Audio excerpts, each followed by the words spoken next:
Penyerahan kendaraan dinas bagi 9 orang penyuluh KB sekota Gorontalo berlangsung di halaman rumah dinas Wali Kota Gorontalo.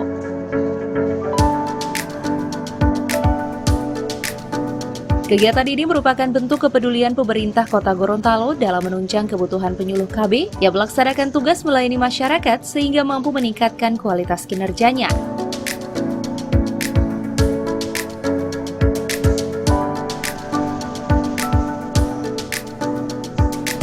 Pengadaan 9 unit kendaraan ini merupakan perjuangan dari DPP KBP 3A untuk mendapatkan dana alokasi khusus yang diharapkan dapat mempercepat pelaksanaan tugas penyuluh KB di lapangan.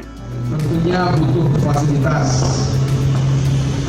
butuh sarana prasarana yang diharapkan sarana prasarana ini dapat membantu untuk meningkatkan kinerja kita. Tiap kepala dinas diberikan mobil dinas untuk bisa memperlancar tugas-tugas pekerjaannya sehari-hari. Camat, lurah, termasuk bapak-bapak dan ibu-ibu yang tugasnya melayani masyarakat dari satu kelurahan ke kelurahan lain, dari tempat ke tempat yang lain, tentu butuh mobilitas yang tinggi. Kalau butuh mobilitas yang tinggi harus dikasih kendaraan. Ini belum mobil, baru motoritas, belum mobilitas.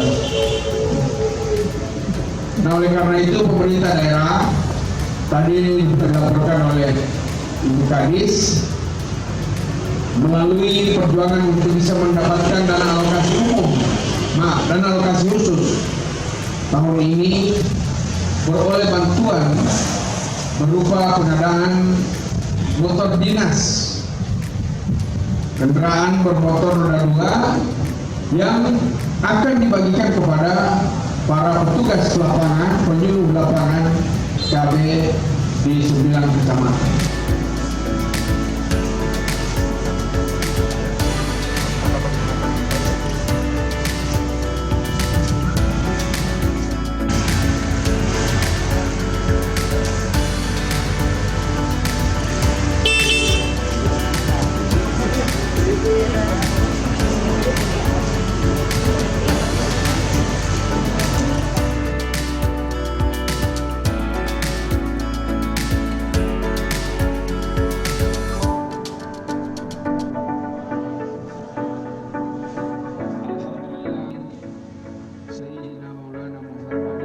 Tim Liputan Advertorial Mimosa TV.